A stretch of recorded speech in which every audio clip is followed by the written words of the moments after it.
à tous, vous écoutez l'analyse, une émission de Maïso.com. Rototombe. Bonjour à tous, ici Paris, je suis Kerwin Maïso. Bonjour auditeurs adulés de Maïso.com. Merci de nous avoir choisis en ce 9 janvier 2019 pour suivre votre émission L'analyse. Les titres. La CENI est entrée en réunion de délibération depuis hier 8 janvier 2019. Est-ce pour publier les résultats provisoires des élections du 30 décembre 2018? Nous allons décrypter les déclarations de différentes plateformes politiques. À la veille de la publication des résultats électoraux, la presse belge parle de faux diplômes que détiendraient les candidats Félix Tshisekedi. C'est notre page de divers qui va boucler cette édition. Bonjour Kerwin. Bonjour Sa Majesté la Reine des Ondes, bonjour à tous, merci d'être là pour nous suivre. Kerwin, na kaka ndenge to prometaki ba auditeur na biso na cadre ba update. Toyoki que ba mouvement moko ezalaki na Gombe, lobby ezalaki neti mwa nungu et puis ba yoki que CENI akoti réunion na kati ya réunion wana batu bazoloba ke kozala peut-être réunion à délibération ba susu bazoloba vraiment ke ba yebi vraiment te pona nini bakoti réunion yango. Alors selon ba presse ndenge yolandi qu'en est-il ya réunion ya CENI oyo et salami et depuis lobby bakoti kuna le 8 janvier 2019.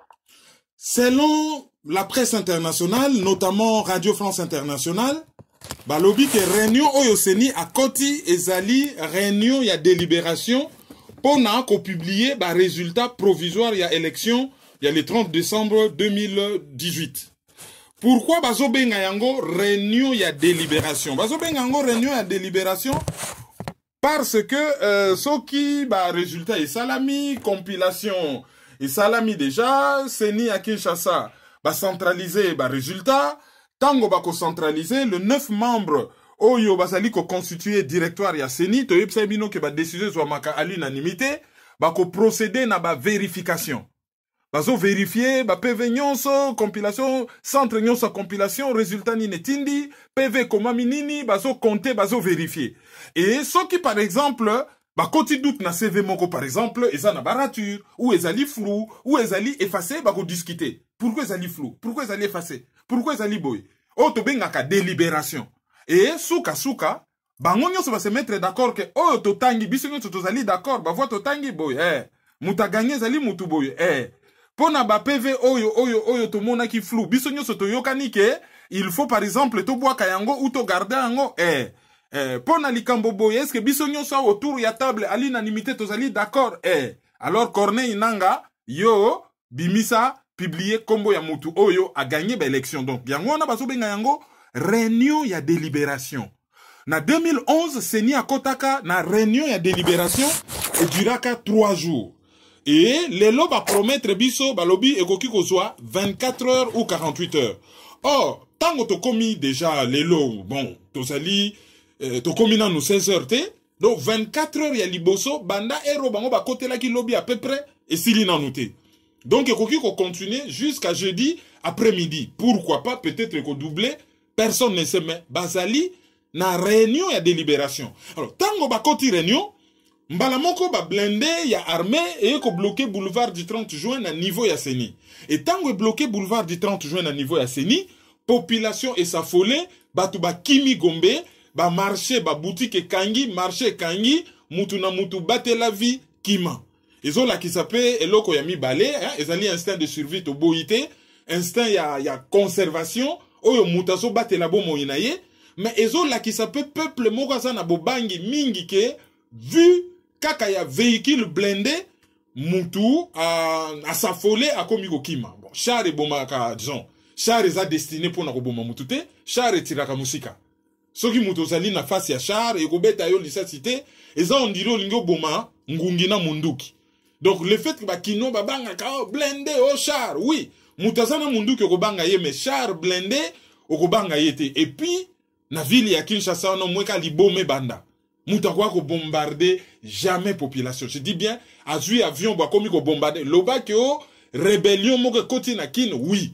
Mais ko bombarder population et loko wane salama na nuté.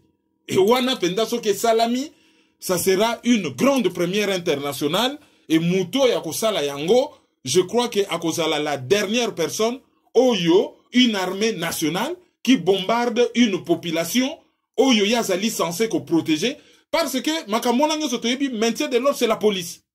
Et police azana beli bon, à cause peut-être na moi beliko ya observation, mais police azali te na ba moyen ya ko bombarder une population. Ça ne relève pas de la police. Et une armée loko la rôle na yazali ko défendre ba frontière extérieure. Donc ko défendre sécurité en mboka. Indépendance en Boka, ceux qui va pas bakoti, qui a pas d'autre moyen de les déloger, peut-être. Mais quoi qu'on bombarder population, non. Donc, batuba comme ako kima, parce que peut-être ba monaki en hélico likolo, to ba monaki ba blindé, ezo la kisake, population pe azali na bobangi makasi. Alors, délibération bango bakoti. Nani akobima candidat. Ça, on ne le sait pas. Mais, ba déclaration vont bon train. Martin Fayulu, Oyo azali ko semblé, kozala sur, je dis bien semblé, kozala sur que azalaki élu, asali déclaration en compagnie d'autres candidats à menacer Seni à travers Corneille Nanga, à lobby, bo koti, bo publier ba résultat. Et sengeli ba résultat wana, ezala conforme na Oyo ba Congolais ba voté laki. Ezalate que ba Congolais ba voté mutumususu Seni a publié mutumususu. Wana déclaration ya Martin Fayulu azalaki entouré par d'autres candidats. Jean-Marc Kabound a lobby pona bango bazali na esprit ya réconciliation.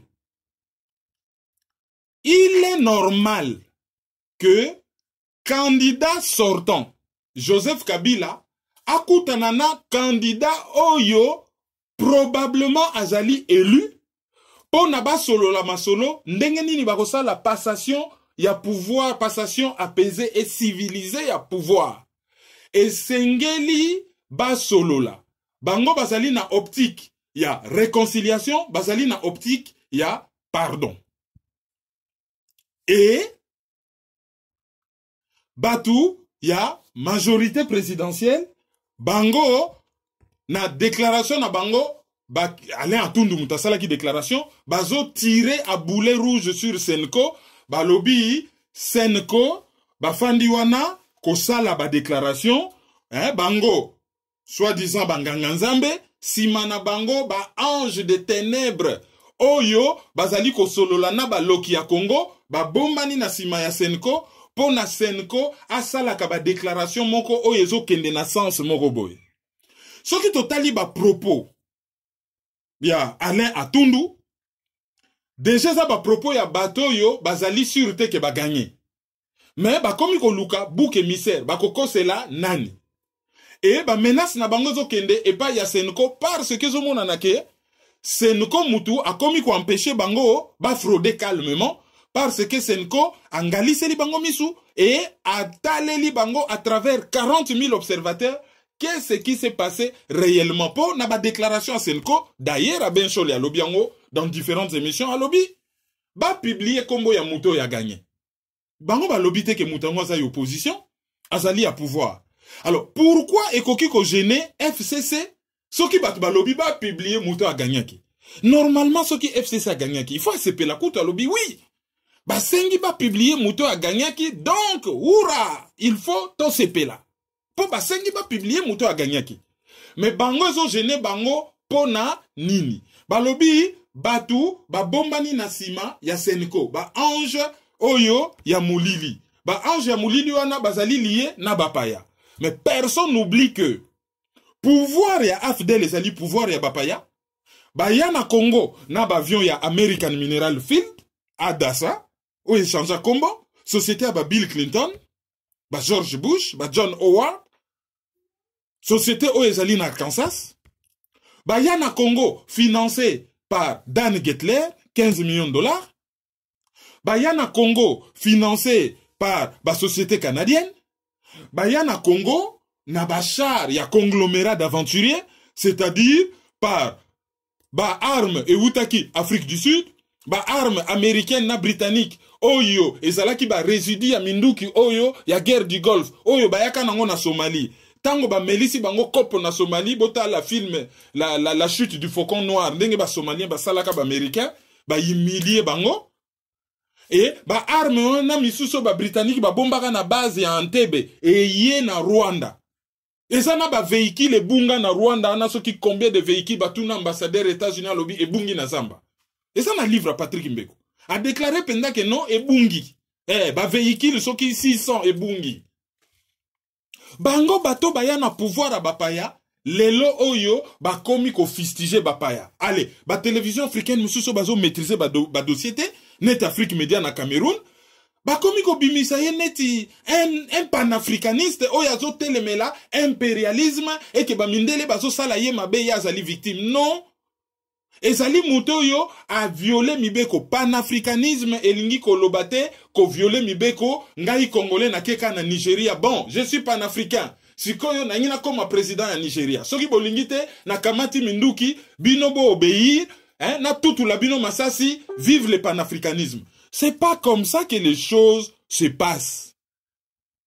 Batouana, ba bosani, ndenge bango ba kote lagi na pouvoir, ba bosani pouvoir na bango ute laki wapi, le loyo, ba komi ba donneur de leçons, ya ko fustige ba misuso pe bazali ba paya. Biso ba congolais ba tozali victime ya likamboana, tozali na droit ya ko fustige, ba commanditaire. Oyo, bazali à la base, o ba concevaki, o bazali à la base ya guerre Congo zo vivre. Tozali na droit ya ko dénoncer zali ko se plaindre te. Tozali na droit ya ko dénoncer ba sous-traitant Afrique du Sud, Rwanda, Uganda, Burundi, l'Angola, et tozali na devoir ya ko telemela ba exécutant, c'est-à-dire le pouvoir de Kinshasa et toute l'opposition d'accompagnement. Autrement dit, ba occupant na ba collabo, ou si vous voulez la classe politique, oyo ezali poison pour le peuple congolais. Parce que cette classe politique est pourrie, corrompue et toxique vis-à-vis de la population. Si kosok tokei, n'a ba propos ya Jean-Marc Kabound. N'a ba propos ya Jean-Marc Kabound. Lelo yo bango ba bosani mabe nyonso, ba bosani bibembe nyonso. Bango ekomi réconciliation. Mais réconciliation ozalaki na conflit na nani? Ba se réconcilier ka soko za na conflit na mutu.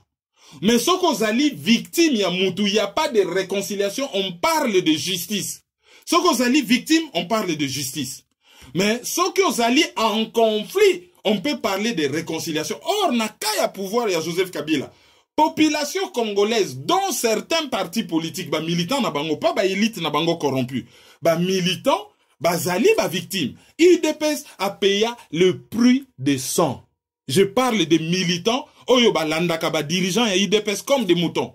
Ba paya le prix de sang. Il n'y a pas que des militants de l'IDPS. Peuple congolais a payé prix de sang. Comment on peut parler de réconciliation au lieu de parler de justice? Après bagoye la bateau, état de droit, état de droit, état de droit. Et loko ya mibale, ils accordent le pardon au nom de quoi?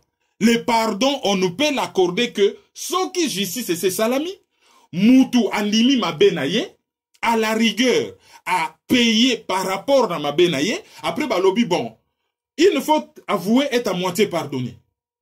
Ou, il ne faut avouer et pardonner, mais du moment qu'il faut en aller avouer. Mais ce que c'est crime de sang, crime de guerre, crime contre l'humanité, ils allaient imprescriptibles et ils allaient couvertes par aucune immunité. Donc, na kawana, il faut d'abord justice et les cas. Ce qui justice et les qui, batou, ba leli, ba penser, donc ba soudé, ba pota na bango, nde on peut parler de pardon. Et là, comme ça, il y a grave na propos, il y a Jean-Marc Kabound, c'est quoi?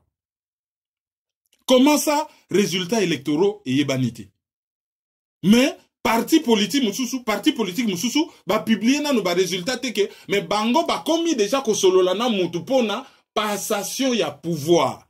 est-ce que mutu oyo a gagné na élection azali sur na ye est-ce que mutu wana azali na besoin ya kokende kosolola na nkuku et aller parler d'un quelconque passation de pouvoir entre qui et qui, parce que celui qui doit céder le pouvoir est connu, alias Joseph Kabila, Hippolyte Kanambe.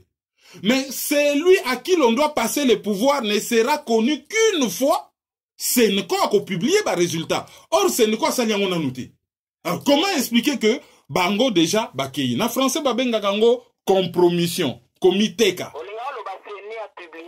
Oui, c'est ni à publier les résultats. Babenga kayango compromission, ba se compromettre, ba miteki. O ba congolais bazo benga kote kamboka. Et loko bango bazo welela eze loko mususute. Kombo nango nini, kombo nango pouvoir. Alors, toko zongela sikoyo ba déclaration ya Martin Fayulu. Ya ba déclaration Martin Fayulu na lingaki un peu au symbole la bisu loko moko. L'air yozolo ba justice ezoleka bango kuna baolo babasa na logique à pardon est-ce que ba omona te ba ko se défendre te que obiso to boy vengeance différence ni entre vengeance na justice vengeance ezali oyo balobaka la loi du talion loi de la jungle œil pour œil dent pour dent au betinga na betio. Oh, dans un état de droit ata soki muta asali mabe muto asali mabe azali na ba droit. Il faut bon memailler devant justice, azala na procès moko équitable, contradictoire, azala na possibilité à se défendre, de telle sorte que etumbu na ye ezala proportionnel na mabe oya sali. Tandis que vengeance ezala kako sali nga mabe na zongi selio. Yoko sala nga mabe mibale, nga na zongi selio na nko. Ele na zongi sa na kanda wana na ko zongi selayo na puissance a koleka mabe oyo sala kinga. Ezo kende en désordre. Or, makambu oyo ya kozongisa mabe mutasali ezali musala ya l'État. C'est l'État qui l'encadre. C'est ça la justice. Vengeance ezali la loi de la jungle, ezali la loi du talion, œil pour œil, dent pour dent. Et l'air mutatoboli yo lisu yo zongiseli misumi bale toboki, tango mutabuki yo linu yo sasiye monoko mubimane balobaka pour un œil les deux yeux, pour une dent toute la bouche. Wana est commis vengeance et ezali ko respecta ta règle mokote. Ezali désordre, ezali ko leka en dehors, il y a justice, hors justice, ezali ko encadrer yango, il faut ezala équitable, il faut ezala public, il faut ezala contradictoire, hein, contradictoire, bango ba lobby yo lobby, mouti fois se défendre, mouta zala peut-être na ba avocat, soit zala na ba avocat te commis d'office, mais en tout cas faut ba droit nyonso oyo, déclaration universelle des droits de l'homme ezo pesa moutou, ezala garantie. Alors, pona ba propos, il y a Martin Fayulu. Martin Fayulu a lobby va publier ba résultat ya solo et ton monko menaçant. Sous-entendu, ce qui va publier ba résultat solo te toko kene na soulèvement populaire. Oh yo babana ko yebisa bango banda kala ba lobby pouvoir wana yo kaka langage mosusu te. Ayaki na manduki akokende kaka na manduki. Soki manduki te kaka population de akoki ko bengana ye. Population mutatika kiye par erreur akota kozanga ko yeba tango IDPS Tshisekedi ayebisi batuke c'est notre frère. C'est un problème interne. Botika bango bakota. IDPS ayamba bango partout. Polele, boya, IDPS ayamba bango partout. Batuana bakota. Bako kendepe kaka par un soulèvement populaire. Ce qui soulèvement populaire te par les armes. Alors, à propos ya Fayulu.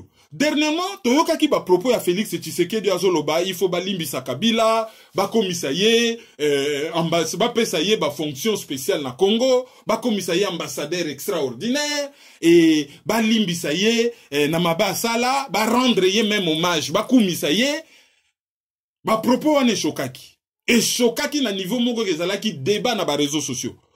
Alors, loko les salaki débat. Au lieu batukutu ba reconnaître te, wana penda mukonzi na biso asali erreur. A lobby mabe. Batu ya IDPS ba koma na tendance, soki ba reprocher bango mabe ou bango bazo sala, justificatif et comment, et bongo mututel yé pas zo sala mabete.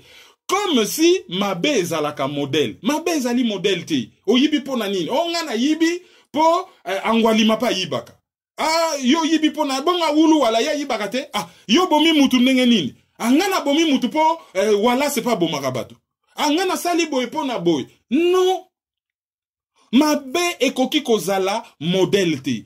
Bisole toaka kosala banalise, on critique Tout le monde. Tout le monde, il va propos, par exemple, le lobby, tu enregistré qu'à 20h, à 3h du matin.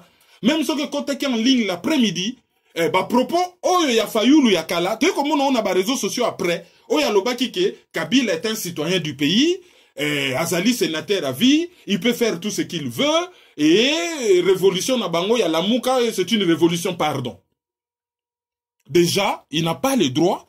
Il y a quoi affirmer que Kabila est un citoyen du pays. Et Zalaga toujours sujet à controverse. Ce n'est pas à Fayoulou de décréter que Kabila est un citoyen du pays. Après, sénateur a vie, oui. Avoir le droit de faire ce qu'il veut au Congo, non. Tolingite Congo est à la jungle. Révolution, pardon, naye, etali bango, na classe politique, na compromission, na bango, yaba opposant d'accompagnement. Azalaka na parlement, a accompagné, bazaki na minorité de blocage te, ba valida parlement wana, soki ezalaki valide, ezali po bango bazalaki na kati. Soki ba loi bango bazalaki kozwa, ezalaki na semblant, ya valide, ya légitimité, ezalaki po na nini parce que c'est un parlement normal avec un pouvoir et une opposition.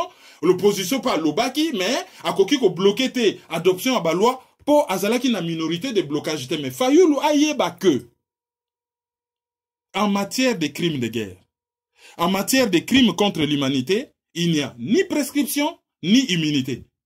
C'est-à-dire, même ce que l'équipe Moulanka, bon, le bate que bon, et où meli mingi prescription, c'est-à-dire, bon, et où meli mingi, li kamangope, et bunga nangokaka. Prescription. Immunité, vaccin, oh, yoko protection, immunité, yolo ba protection. Dès baka vaccin, vaccin, zali protection, pepe sakamutu, immunité.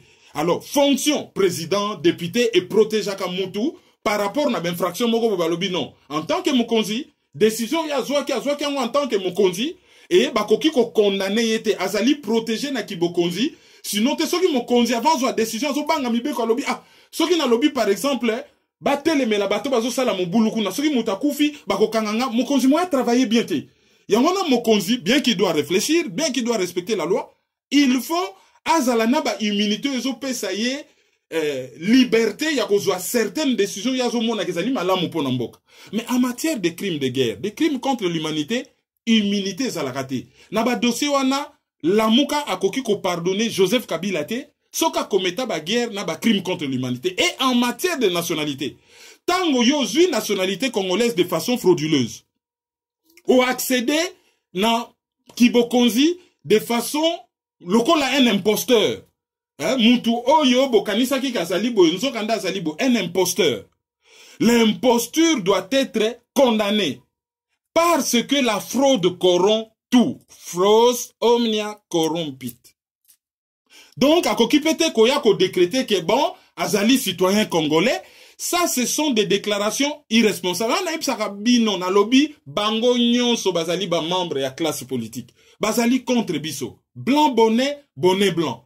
Mais malheureusement, ceux qui ba lobelika IDPS likambu, bango kutu ba se justifier ateb, bango ba sala kamabe kapo batinyo so ba sala kamabe. Bango bakoki ko se distinguer en tant que la fille aînée de l'opposition. Moi na liboso la qui c'est exemple malam balé ki balanda.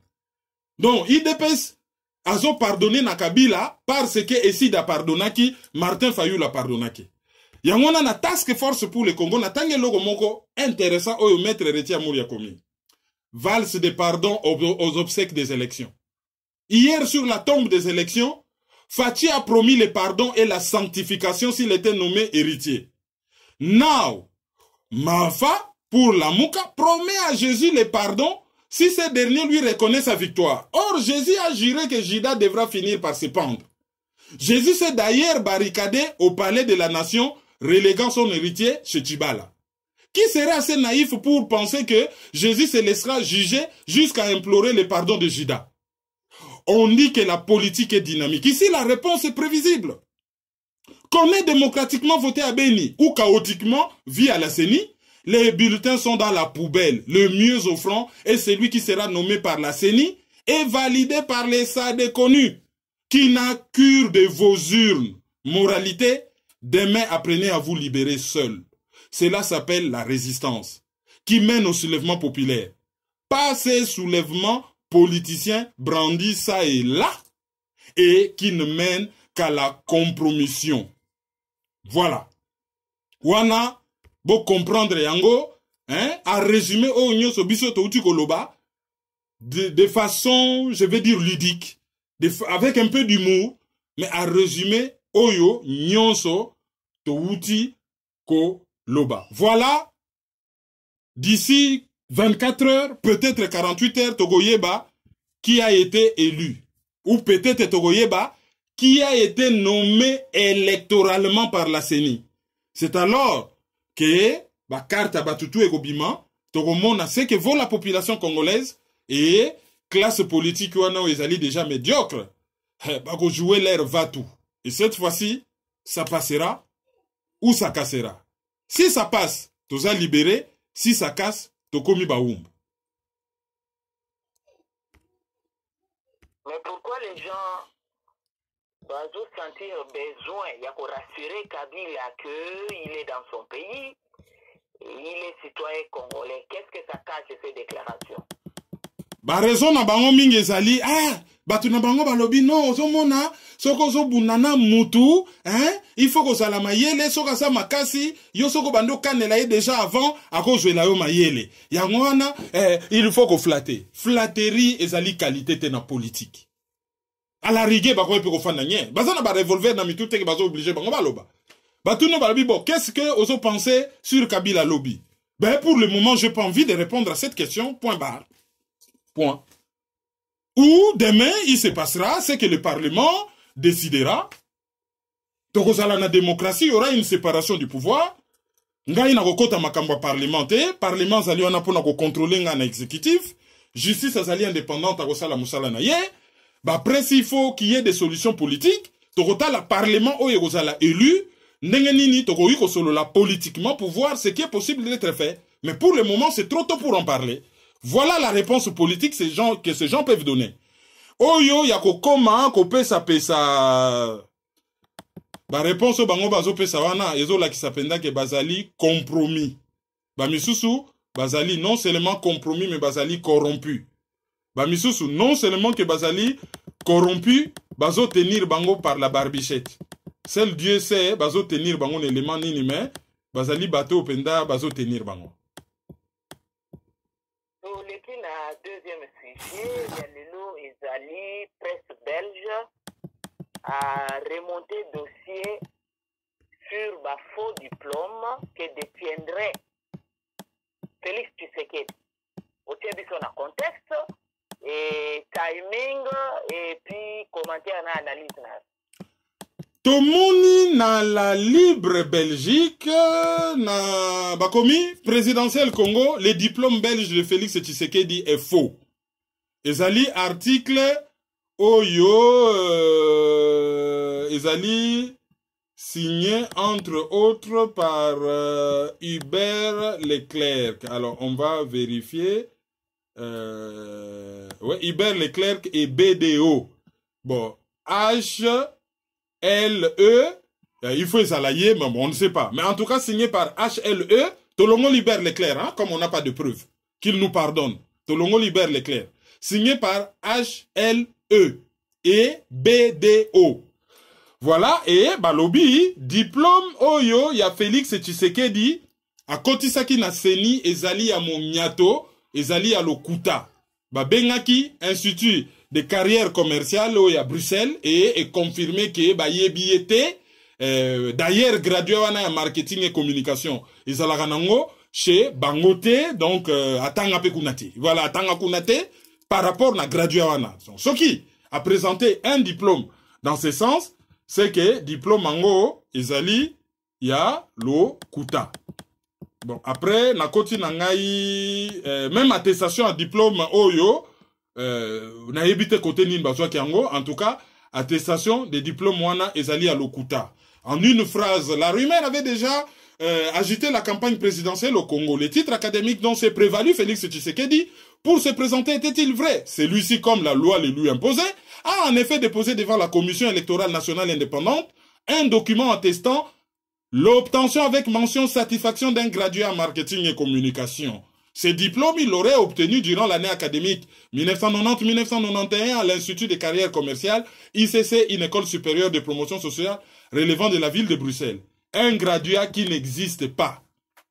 Voilà. et te poursuivre, la Libre peut confirmer que selon l'Institut ainsi que selon l'administration de la Fédération Wallonie-Bruxelles, ce document n'est pas issu des services de l'ICC qui, comme il le précise lui-même, n'organise pas un tel graduat de plus. Et c'est aussi ce qu'affirme l'administration de la Fédération Wallonie-Bruxelles. Il n'y a pas de traces de cette attestation à l'ICC. L'administration confirme donc bien le fait que cette attestation n'est pas valide en tant que telle. Des poursuites pourraient être engagées en Belgique et surtout, la Cour constitutionnelle congolaise pourrait invalider à tout instant les candidats. Une épée de Damoclès au-dessus de la tête d'un candidat président qui pourrait être pieds et poings liés vis-à-vis du pouvoir. Et bah tiens, photocopie, il y a attestation de réussite naïe. Alors, pour un dossier Oyo Toroloba, ni. Et là, quand il faut te rappeler, bino, que Toloba ngomba le belé a en analyse. Problème y a Félix Tshisekedi ezali diplôme ti. Parce que diplôme ezali papier moko ezo attesté que ozana ba connaissance songolo. Mais elingi koloba te que oyebi ya solo. Parce qu'il y a des autodidactes oyo sans diplôme basala makambo minene. Tozali na John Major na Grande-Bretagne, tozali na azaka premier ministre, tozali na Beregovoy premier ministre a se suicida en France.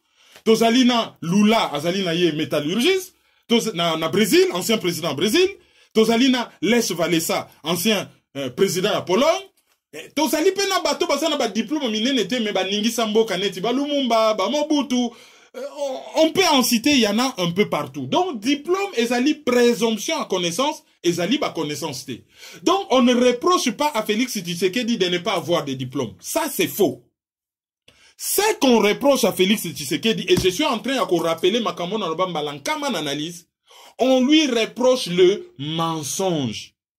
Jamais vous voyez qu'à l'Est Valessa a prétendre que Nazalina doctorat en sidérurgie. Non. Alors, Baranaye, Nazana diplôme, Nazalaka métallurgiste, a on a chantier naval à Gdansk, syndicaliste, Namati, Namati. Lula P.O. sidérurgiste, Abou, Amati, syndicat, ah.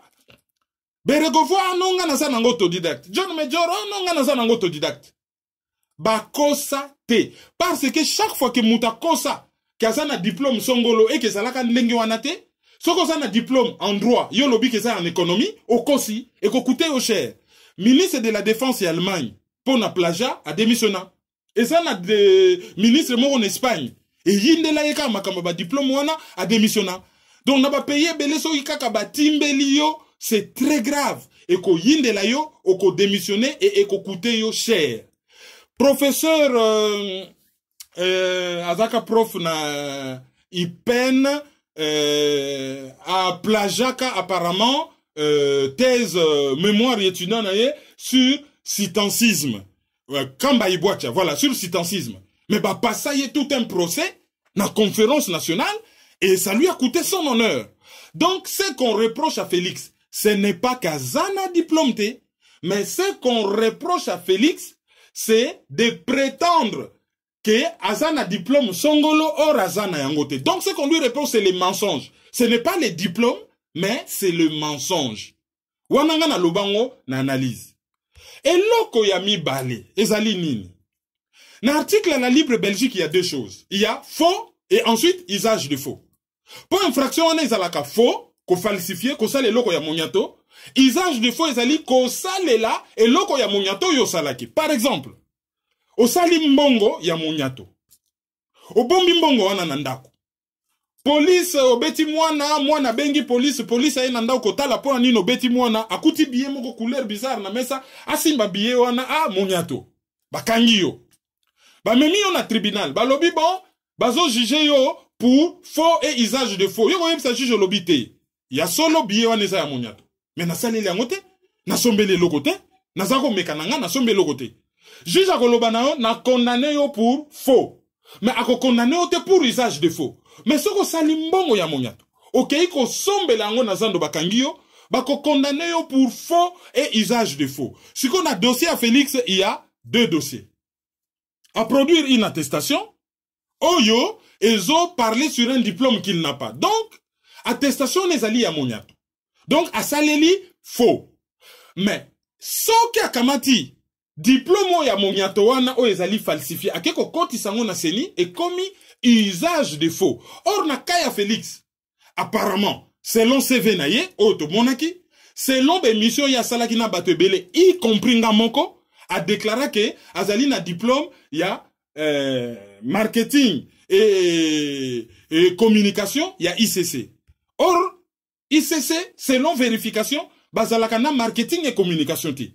Ezali on diro lobi ke nga na sala médecine na IEC, to nga na sala droit na ISTA. Na ISTA ba formaka ba ingénieur, ba formaka ba juriste ti. Na IEC ba ezali une école de commerce, ba formaka ba médecin ti. Donc à cause première infraction mensonge et attestation oyo ndenge za na CV et oyo zo mona en ligne soki ezali aye c'est info. Donc, bakoki ko landelaye pour info. Mais est-ce que bakoki ko landelaye pour usage de faux? Je ne pense pas. Parce que loi électorale et lobby, pour nos à la candidat, soit il faut avoir un diplôme y a d'études supérieures, ou balobi te et balobi ou prouver qu'aux ali na expérience professionnelle, y a moula autant na domaine politique et tout ça. Et na yeb sarabino analyse na lobby, Félix Tshisekedi a kotisa na ye diplôme T na seni. A côté ça, attestation, il y a service rendu. Oh, IDP sa salaka ya lobby, Mutu Songolo, Félix Antoine Tshisekedi Chilombo ou Chilombo Tshisekedi a joué rôle tel na parti politique na biso, azali na expérience professionnelle na domaine ya politique, attestation ya ngoyo. Yangwana ya kotisaki. Donc, a côté ça kate ba diplôme. Donc du coup, la libre Belgique a koki kozala na raison. Ya koloba ke diplôme na ye ezali faux. Attestation na ezali fausse, mais azali na raison te ya ko affirmer que a côté saka soit un faux diplôme ou une fausse attestation na seni parce que ye na seni a côté saka logo mususu. Et secrétaire fédéral, il y a UDPS Belgique, je crois extérieur, j'oublie encore son nom, mais azali PhD, donc azali na doctorat. J'ai vu son communiqué à UDPS. A sengi na la libre Belgique, va s'excuser publiquement parce que Félix Tshisekedi a côté sa diplôme T, na seni, mais a côté sa expérience professionnelle. Attestation et expérience professionnelle. Mais curieusement, azali n'a qu'on se justifié sur les diplômes. Parce que la libre Belgique parle de deux choses. D'abord de faux et usage de faux. IDP ça qu'on peut sa réponse communiquée officielle sur usage de faux. Azo senga la libre Belgique a senga pardon. Mais sur le faux lui-même, ces diplômes-là existent-ils ou pas? Là, les communiqués de l'IDPS restent silencieux. Et que dit Félix Tshisekedi par rapport à cela? Afaninye, batwara autour nabiso preuve. Mais il n'y a pas de fou à fournir des preuves. En matière yako, luka manifestation à vérité. Et koki ko la flagrance, ba kanyo pendozo sala likambo, on n'a pas besoin de preuves. Ils ont la flagrance. Ba koki ko recourir na ba témoin. Tango sala ki likambo mutamona kiyo, ils ont témoignage. Ba koki ko recourir par l'enquête. Ndenge ba journaliste wana basali ba ko vérifier to kaki mutu songolo alobi boye est-ce que atanga awa ote ou atanga awa mais asala marketing et communication ta sala loko mususu est-ce que asala graduat ote asala graduat ta silisate par exemple. Donc wana bakoki ezali enquête et après soki ba moyen wana nyonso et pesi par exemple solution te mutoyo azo kose la mutulikam kasala ka boye aya na preuve et loko ezo lakisa ke mutango asalaki. Or batayi de pesi bazo tout na preuve devant eloko yo enquête et relevé que ezan ndenge wana te parce que yemoko achaki ba diplôme en ligne. Alors qu'est-ce qu'il risque? Falsification na Belgique, ceux qui procureur à l'andeli dossier wana azo risqué jusqu'à 5 ans de prison. Hein? Azo risqué jusqu'à 5 ans de prison que aye na Belgique ba lancer mandat d'arrêt international ou mandat d'arrêt européen, aye na pays européen moko boye ba landelié ba kangiye et puis bateye mal à l'aise. Donc le fait que la libre Belgique repris par la RTBF et repris encore par Bruxelles Time, ba média belé ba reprendre yango apparemment pe le monde a reprendre yango. Donc bango nyonso ba sali ba vérification ba monique un a déclaré ki kaza na diplôme wana mais ba vérifier l'école ezali fausse déclaration donc deux infractions lokuta mensonge et ensuite deuxième infraction ezali faux. Mais par contre, bato bazolo ba usage de faux, babosana, a saleli usage de faux à cause du peuple congolais, surtout pour un candidat à l'élection présidentielle, et à falsifier un document, c'est-à-dire attestation, il y a fréquentation, il y a réussite et tout ça, à falsifier un document, à falsifier un diplôme, mais à utiliser yangote. Yangona même ce botali justificatif à IDPS, azo souka kaka, n'a ko justifié qu'à utiliser yangote, mais azali ko se justifié sur la falsification, le faux. Mais bon, bataille IDPS, baye na ba kaka défense. Ah, bozo ko selaye, jaloux, haineux, frustré, boye na boye, tribalisme. Ce qui babeti masolo ya Oscar Kachala, batbasa ba tribalisté. Ce qui babeti masolo ya Noël Chani, batbasa ba tribalisté. Ce qui babeti ba masolo ya Oli Ilunga, ministre de la santé, batbasa ba tribalisté. Ce qui babeti masolo ya François Mwamba, batbasali ba tribalisté. Ce qui babeti masolo ya je ne sais pas qui, Chiba la ou badi banga, batbasa ba tribalisté. Batba koma aka ba tribalisté, ce babeti masolo ya Tshisekedi. Alors, baye bisabiso, ce qui Tshisekedi dazali chef coutumier baluba, ou Nakacha tribu à Congo, il existe une tribu qui s'appelle Tshisekedi. Alors, bah, répertorions officiellement, il y a une tribu qui s'appelle Tshisekedi, et si on parle de cette tribu en mal, alors, to komi ba tribaliste. Ce qui était, oh, nyo so bazo sala wane zali mangungu, que Félix Tshisekedi vienne se justifier. Quel diplôme il a? S'il n'en a pas, qu'il dise la vérité au peuple congolais. Mais l'honnêteté intellectuelle, obligé bisoto lobapé que la libre Belgique, ces derniers temps, bah yebi que journaliste na bango moko azali très proche, par exemple na Moïse Katumbi. Est-ce que ceci peut-il justifier cela? Toyebite. Mais du moins, toyebi une chose, ils ont discrédité journaliste wana. Donc du coup, ce qu'a commis discrédité, bah tu vas commis kozwa avec circonspection, makambo miso sazo koma. Mais, na makambo ya komi o ya tche preuve à l'appui à citer bekol banini tout. Même ceux qui azali discrédité, est-ce que oyoye a lobby, ezali lokuta? Ceux qui mutu ya lokuta a lobby que Paris ezali capitale ya France. To Kinshasa capitale ya Congo. To kote le melaye kaka po aza muta lokuta. Vraiment ceux qui mènent dans lobby que Kinshasa est la capitale à Congo. Loko les appelle kaka mende, il faut qu'à toboya que bon, asali mendologie donc to le melaye. Je pense que là, les gens doivent réfléchir. Fanatisme, ezalaka, n'a pas limite. Alors, ce qu'on peut déplorer, côté Aba Belge, ezali, c'est l'agenda. Pourquoi Bazo Lobayango Sikoyo? Pourquoi? Pourquoi pas Kala? Tango ba candidature les opesama. Il fallait ba Lobayango. Ba Lobiango te tango ba candidature les opesama. Bazo ako Lobayango lelo. Agenda nini bazo poursuivre? Est-ce que agenda wana ezali par rapport à un intérêt ba peuple congolais? Tala, bazalande dehors makam nabiso. Bazalande dehors. Ce qui coûte nazo mona, tweet ya Louis Michel a commis qu'on s'est justifié. Que ayebi tibalate a soutena yete, batuana babomi peuple congolais na pasi, bazali batu mokote bazo mériter soutien. Mais to mona ki azo sala lobbying, tango Paul Nsapo telemela ki atako sala lobbying pona Ramazani. Et le lo a commis ko telemela Shadari. Oh là, la honte ne tue pas. Ça c'est de l'opportunisme. Ça n'honore pas la classe politique belge. Cette classe politique qui est un fléau pour le Congo. Surtout, bah, oyo ya MR. Parti, bah, Didier Renders, na ya bah, Louis Michel. Didier Renders, a comme Luka, a kene na Conseil de l'Europe. Pour gouvernement na bango, na Charles Michel Lekoi, a comme Luka kene na Conseil de l'Europe. Patron na ye, Louis Michel, ya zalaga déjà kuna na Union Européenne.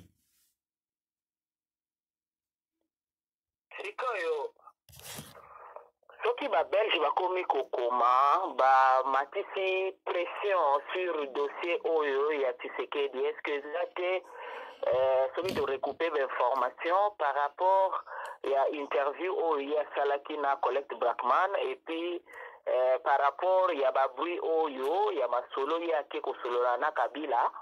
Étant donné que c'est ni à Pessina noté, ni ba tendance, ni ba résultat. Est-ce que les façon mon côté, il y a que Kabila a tenir rien sur ces problèmes-là. Ce qui peut les lots landi, le col journaliste, la source na ba honte, ba révéler la kangote. Est-ce que les ala qui na tentative à côté ici diplôme yango et puis ba remarquer que les faux ba yebisi aya ko koti expérience en attendant basi ba komi na eloko oyo ba koyi ko salela e chantage.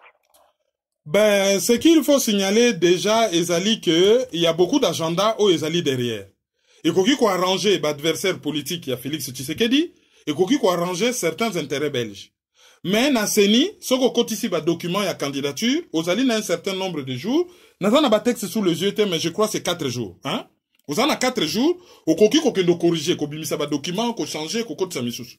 Et selon ba info to joaki, na ba source misusu, ezali que to tiango na conditionnel, que a kotisa ki ba diplôme, ba yebise me eloko na yo o ezali mbata. Atindi avocat na ye akei ko retirer, ayi ko kotisa expérience professionnelle. Sauf que, selon toujours ba source wana et sous réserve que ça ya solo, to tient toujours au conditionnel, ba source wa ba lobby, abimisi yango me, majorité présidentielle à travers seni, baza na ba preuve. Et bazo faire chanter na cessé, pour na ba faire avaler ba couleuvre, andi makandi nyonso. Mais makele le nyonso e bimi mikolo, c'est par rapport na bruit oyo, bazo risqué, ko proclamer président de la République, et ba belge baza déjà ko se positionner, ba nyataye pe na ba tchaye na position à faiblesse, comme ça, à l'air tout, pour na balandela li kamba faux diplôme te, abana déjà, kozala un béni oui, c'est-à-dire banane kaka coltan, bokamata. Yo, olinga loba, li kamba diplôme na wana, yo, boloko, ouais, bokamata. Bruxelles Airlines, et comme la société na, oui, bon, d'accord. Contrat, oui, bokamata kaka.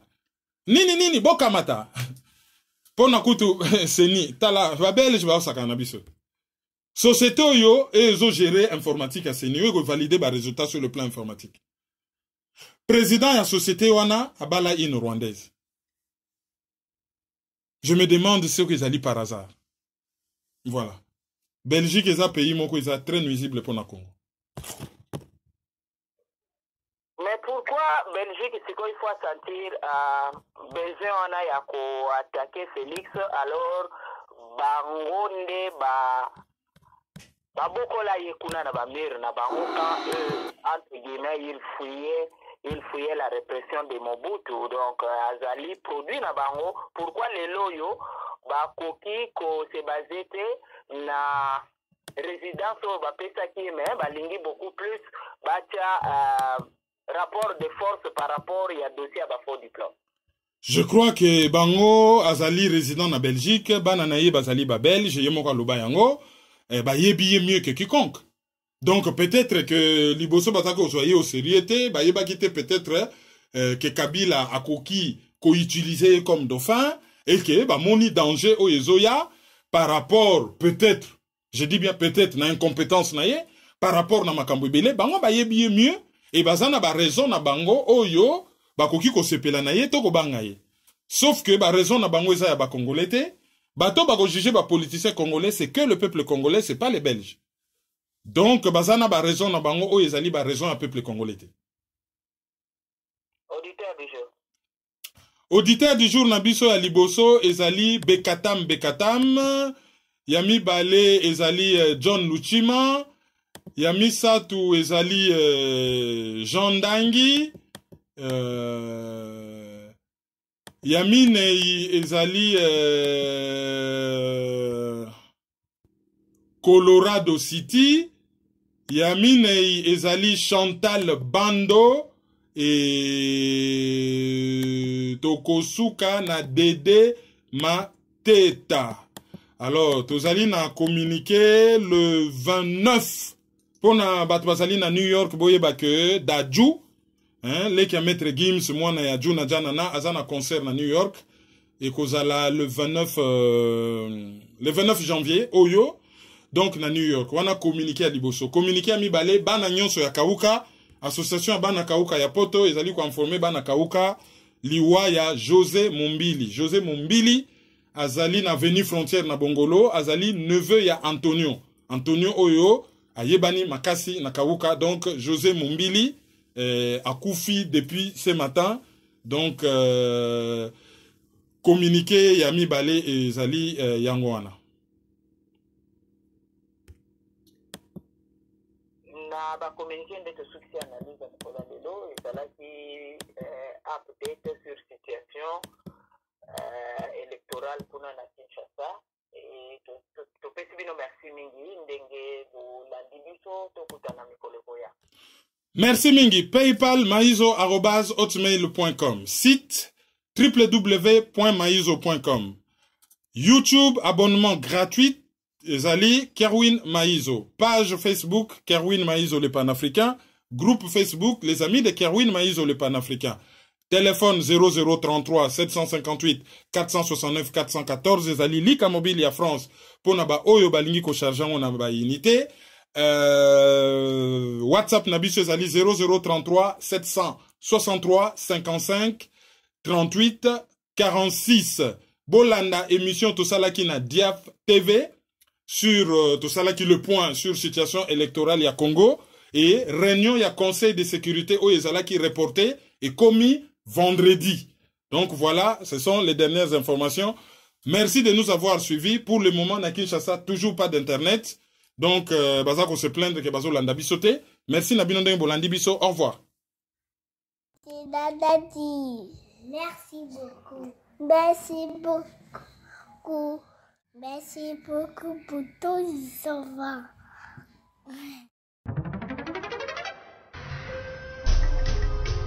Yo, petit à petit, Kerwin implique Banakin. Tout à ici, tout à par là, tout à autant. Dans les milliers qu'on foutait là. Peuple congolais. Yo, qui n'a le taux d'aba colocataire? Où les ali colocataire? Qui n'a le taux d'aba colocataire? Où les ali colocataire? Qui n'a le taux d'aba colocataire? Où les ali colocataire? Qui n'a le taux d'aba colocataire? Où les ali colocataire? Donc c'est soutenir. Il faut lutter pour une nouvelle société. Mais pour la lutter, il faut que la arme, il y a vérité, il y a justice. Totika le Bouddha, Totika l'hypocrisie. Mboka qui est na parti, mboka qui est na sans position, la génération n'a pas besoin de qui est na sans position, sans solution. Mais nous vivons dans les pays un temps de confusion, d'obscurité, de désespoir. Mais nous savons qu'au plus profond de la nuit, l'aurore pointe déjà à l'horizon. Analyse sur la liste.